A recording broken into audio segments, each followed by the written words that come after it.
Muy buenas gente, ¿qué tal? Bienvenidos a una nueva sección para el canal y soy Mizael y bueno, pues quería presentar, ahora que ya me veis un poco más perfecto, quería presentaros una nueva sección porque me gustaría que tuviera cabida dentro del canal y bueno, pues en este caso voy a querer hacer unos pequeñas opiniones, pequeños reviews de una forma totalmente distinta o al menos eso es lo que mi intención, un poquito más interactiva. Bien, en este primer número, en este primer episodio o capítulo, como queréis llamarlo, quiero hablar ahora de la tendencia, la novedad que hay dentro de los RTS, ¿de acuerdo? Del Real Time Strategy, que ahora mismo, pues, bueno, diréis, bueno, Anif, Age of Empires, Warcraft, eh, todo eso, Total Wars del sello Sega, han ido rodando dentro de los años, dentro de ese estilo o esa jugabilidad de RTS, pero quería destacar al menos una novedad que dentro del sello Amplitude, ¿de acuerdo? Que es un estudio francés, si no recuerdo mal, en los que se han ido uniendo varios grupos de desarrolladores, animadores, artistas conceptuales, etcétera.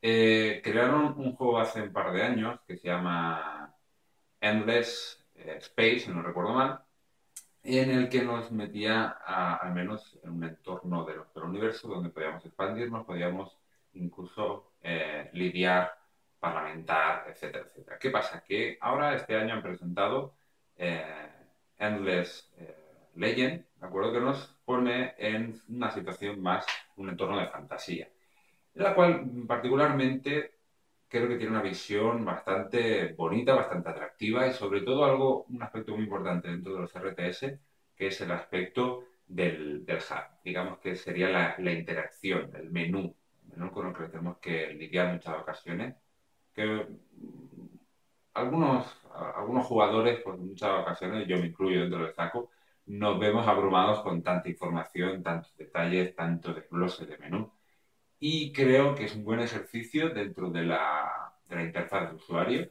en el que nos vamos a sentir bastante cómodos.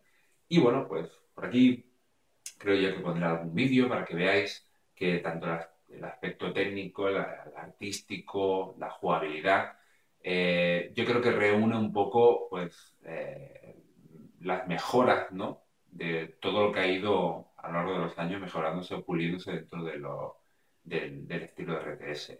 Civilization, ¿no? Digamos que es el pionero dentro de eso. Yo creo que destaca un poquito más por encima, ha mejorado más, ha hecho un upgrade de todos los detalles que se pueden ir perfeccionando.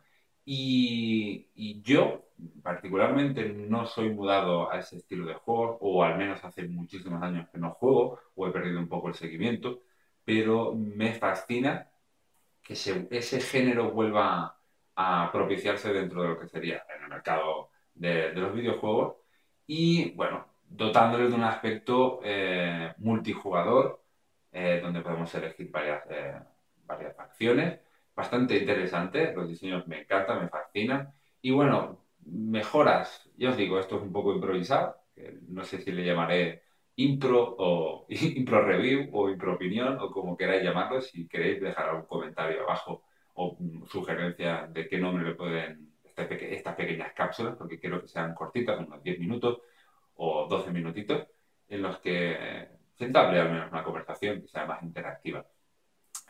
Como os decía, facciones que me resultan bastante interesantes, son muy atractivas visualmente y bueno, pues iremos viendo a lo largo del juego pues cómo se van desarrollando. Multijugador, como comentaba, unas partidas yo creo que fantásticas que espero que al menos en el canal, si me animo a comprarlo, eh, jugar en el modo cooperativo para ver un poco ese aspecto de Juego de Tronos, ¿no? Ofrece muchísimas cosas porque se puede parlamentar. Me recuerda muchísimo a mis partidas con mis colegas del RIS, me acuerdo de aquellas tardes fantásticas donde llorábamos, nos reíamos, nos metíamos la puñalada trapera cuando podíamos para ir reconquistando y hacer nuestra civilización más grande y potear al de al lado, ¿no? Pues en este caso es lo que nos ofrece, siempre nos ha ofrecido, pero una visión distinta, que es lo que destaca el sello de Amplitude.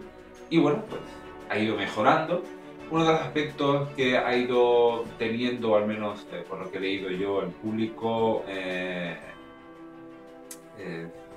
castellano parlante o españoles, para que me entendáis, la lengua española, aún siguen un poquito damnificados porque Lendless Space sí que se tradujo a través de la comunidad, pero en este nuevo tampoco se ha introducido ese doblaje o esa traducción. No doblaje, sería más bien la traducción de los textos. Pero bueno, no es tan complejo a la hora de habituarse o a la hora del manejo o el control o verse en las posibilidades que nos ofrecen. Pues bueno, hasta aquí el vídeo y bueno, espero voy a dejar el trailer para final, así que nos vemos en un siguiente episodio, un nuevo capítulo de esta cápsula, microcápsula, así que hasta luego, adiós.